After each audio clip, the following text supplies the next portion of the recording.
Hi Gemini! Welcome and this is your reading. Be open-minded po, hindi po halos lahat makaka-resonate. Kaya piliin nyo na lamang and thank you nga po pala sa mga nag-subscribe. Lalong-lalo na po sa mga bumabalik. Marami pong salamat. I-start na ako. Give me the message for Gemini. Ano yung mensahe sa'yo?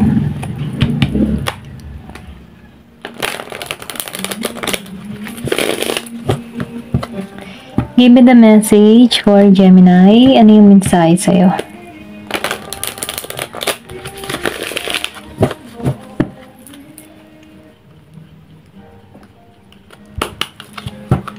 Give me the message for Gemini, please. Meron ka ditong Two of Clouds. So, meron ako nakikita ditong pagbalakbay. Okay? Give me the message. Nakikita ko sa inyo, no, yung iba sa inyo na malayo sa mahal sa buhay, malayo. Ayan, meron ditong the wheel. So, nakikita ko dito yung magandang kapalaran. Kumbaga, no, kung meron ka ditong karanasan na nahirapan ka din before, nasa iyo ngayon yung kumbaga, kung dumating ka sa point, di ba ang wheel bilog yan? Minsan nasa baba ka. Ngayon, parating yung nasa taas ka naman, okay? Kumbaga, ito na yung cycle na pataas ka naman, okay? Meron ditong Ten of Waves. So, nakikita ko dito, na meron kang mga let go, okay, mga toxic na gawain, toxic na mga tao, or pwedeng sabihin na, nilet go mo na yung nagpapa-stuck sa'yo sa sitwasyon. Ito na yung nakikita ko. Then dito, sa Two of Clouds, nakikita ko dito yung malayo kayo sa bawat isa ng mahal mo sa buhay. Magkaiba kayo ng mundo. Kumbaga, araw dito, gabi sa kanya, ganun ba? Meron ditong travel, or pwedeng sabihin, meron kang kadiling dito na nasa ibang bansa. Pero ganun pa man, dahil lumabas ang the wheel, nakikita ko dito yung kahit may distance kayo dito, nakikita ko dito yung lalim pa rin ang connection niya sa bawat isa. Ayan. Give me more information. Then, meron ditong the tower. So, nakita ko dito, na meron ditong paggising. Pwede rin sabihin, meron ka ditong past person na malayo kayo sa bawat isa at natutunan mo na tong i-let go, okay? Kasi, nagkaroon dito ng tower moment na kung saan, may paggising or pwede rin sabihin disaster na nangyari sa inyong dalawa. Then, nakita ko dito yung kumbaga, yung pagkakawala nyo or pagkakahiwalay nyo ay may dahilan. Ito lang yung nakikita ko sa the tower, okay? May paggising. Kumbaga, nagkaroon dito ng para kayong binagyo. Kumbaga, ito lang yung nakikita ko. Give me more information. Knight of Waves. So, ngayon, nakikita ko dito na humahanap ka ng ibang direksyon or pwedeng sabihin, andun ka na sa point na handa ka na magsimula muli. Kung ikaw man ay meron ditong past person, let go mo na to, andun ka na, willing ka na mag-start ng bago, andun ka na ngayon sa moment na tinutulungan mo na yung sarili mo na makamove on sa sitwasyon.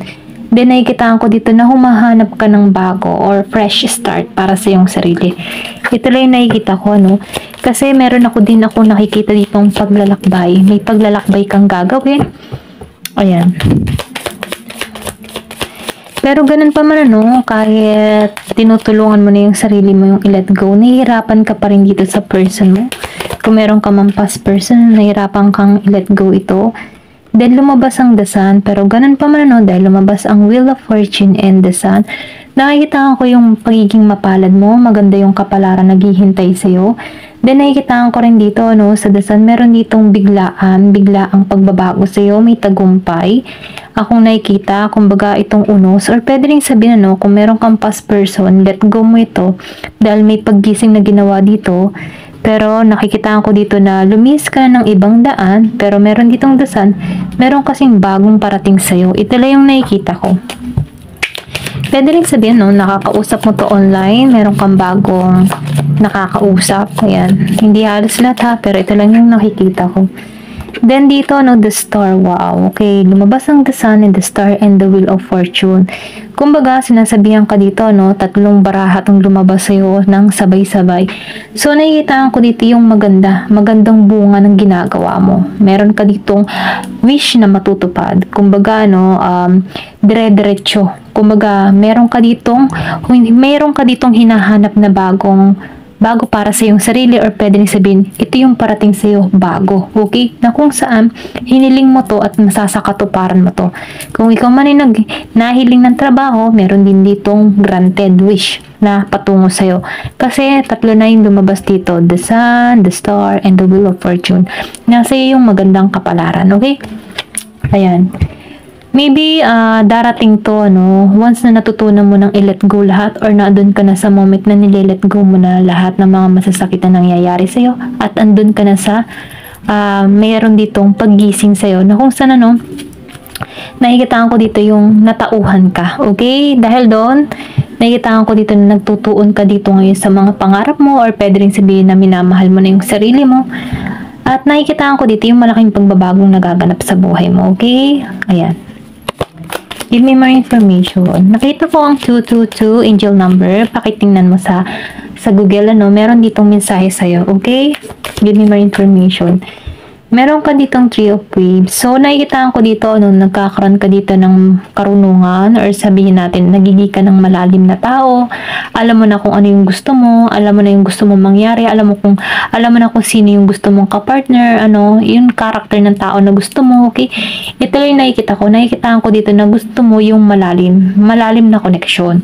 Pero ganun pa man, nakikita ko dito na nagiging kang patient, nagiging kang mabagal, pero ganun pa man, naghihintay ka lamang dito na darating at darating din yung para sa'yo. Ito lang yung nakikita ko, kung ikaw man ay naghahanap dito ng love life, new love, medyo mabagal to, pero ganun pa man kahit mabagal ito, swak na swak naman, okay? Kaysa mabilisan tapos madali namang mula. Okay lang na mabagal, i-enjoy mo muna yung life mo, okay? Kasi minsan ang buhay or ang love life na parating sa'yo, hindi mo akalain bigla na lang tong susulpot ng hindi mo inaasahan, okay? Na yung tipong hindi mo siya hinahanap, bigla tong nadating. Ito lang yung nakikita ko, medyo mabagal, pero ganun pa man, itong tao na patungo sa'yo, pwedeng malalim na tao, okay? Na kung saan, magugustuhan mo to, ayan. Give me more information, ano pa yung mensahe?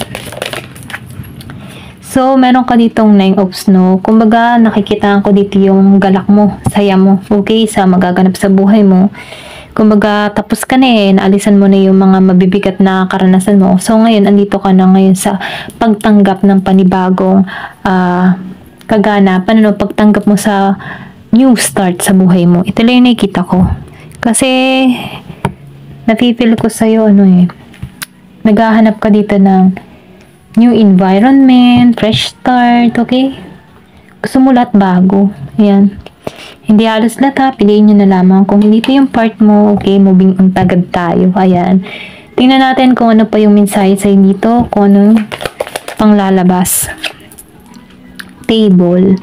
Hard work ahead. So, nakikita ko dito, na meron ditong trabaho, or pwede rin sabihin nakatuon ka ngayon sa trabaho mo, Kumbaga, nakapokus ka, okay, sa paglago mo. Ito lang yung nakikita ko, kumbaga, magiging kang busy para rito. Give me more information, ano pa yung mensahe sa'yo. Meron ka ditong bell. So, announcement. Meron ditong balita. Meron kang marireceive na balita, okay? Or, may magbabalita sa'yo. Meron ditong elephant. So, nakikita ko dito, meron ditong paglalakbay. Kung ikaw man ay may balak na mag-travel, kasi meron ditong new start. So, meron ditong paalis, or pwede nang sabihin lilipat ka ng ibang lugar, okay? Na kung saan, masusubukan dito yung iyong physical and mental. Pero ganun pa man, nakikita ko dito sa iyong paglalakbay nito, kasi nakikita ko malayong paglalakbay. Pero ganun pa man, yung paglalakbay mo dito, magiging kang matalino. Okay? Ito lang yung nakikita ko. Sa bandang huli, okay? Magiging kang wais na tao. Yan. Give me more information. Ano pa yung mensahe? Tumalsik to. So, meron ditong turkey. So, nakikita ko dito, meron ditong tao na nagiging stupid. Yan. Nagiging stupid. Maybe meron tong kung meron ka mang kadiling dito na hindi mo maintindihan kung ang takbo ng kanyang kaisipan, okay? Meron ditong nagiging tanga. Ay, sorry sa word ha, pero ito lang nakikita ko. Dahil nakalagay dito, no, someone is behaving stupidly. Meron siyang kinikilos na katanga-tanga, okay? Kung meron kang ganong kilalang tao, ano. Then, meron ditong cobweb. So, nakikita ko dito, no, na protektado ka sa mga negatibong ibinabato sa'yo, okay? Kasi nakikita ko dito na nakokontrol mo na, okay? Merong kang control, okay? Iniiwasan mo na kung sino yung mga taong hindi nakakabuti para sa'yo, nilalet go mo na o napag-aaralan mo na i-let go yung hindi na maganda para sa'yo, okay? Ito lang nakikita ko. So, kung ikaw man ay nagbabalak dito na magkaroon ng bahay or lumipat, ano, ng bahay, meron ditong bago kang bahay na parating or nagbabalak ka ng magpagawa ng bahay kasi ito yung parating sa'yo, no, new home. Then, dito, no, sa vase, so, meron ka din ditong secret admirer. Ayan. Kung meron ka man ditong nahuhuli na pasulyap-sulyap sa'yo, okay? Meron ka ditong, meron ditong tao na nagkakaroon ng interest sa'yo. Ayan. Secret admirer. Pwede rin sabihin siya yung kumikilos dito na parang tanga. Secret admirer. Ayan. Maybe, pag ikaw ay nakikita niya, hindi siya mapakali or hindi siya mapaayos, ano, kasi nawawala siya sa focus. Ayan. Give me more information. Kung meron kang tao na napapansin na once na nakikita ka, hindi mapakali or something na kakaiba, okay? Meron dito ang secret admirer. Ayan. Give me more information. Tumalsik to. So, opportunity or windfall. So, napipil ko dito, no, na uulan ka ng mga oportunidad, blessing, okay? Ito lang yung nakikita ko. Maraming oportunidad. Kasi nabigo ka na dito eh. So, may paggising dito. So, ngayon, after ng mga kabiguan na nangyari sa'yo, maganda na yung parating sa'yo. So, naitaan ko dito yung skill. So, natututunan mo ng i-balance yung sarili mo, okay? Kaya mo nang i-handle yung sitwasyon mo, nag-iisip ka na, then, bago ka mag-desisyon, pinag-iisipan mo na, kasi ayaw mo nang maging, the tower ulit eh, yung disaster, okay? So, kumbaga, nalampasan mo to eh, and then, kaya mo nang i-disiplina yung sarili mo. Ito lang yung nakikita ko.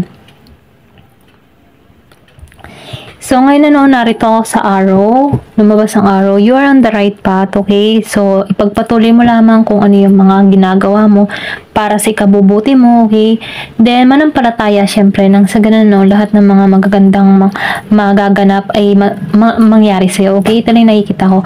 Kasi maganda yung card mo dito, no? Meron ditong success, meron din bagong bahay, then protektado ka. Okay? So, iwasan mo na lamang yung mga tao na hindi makakabuti para sa'yo, okay? Then, sekreto mo na lang kung ano yung mga plano mo para nang sa ganun matupad ito.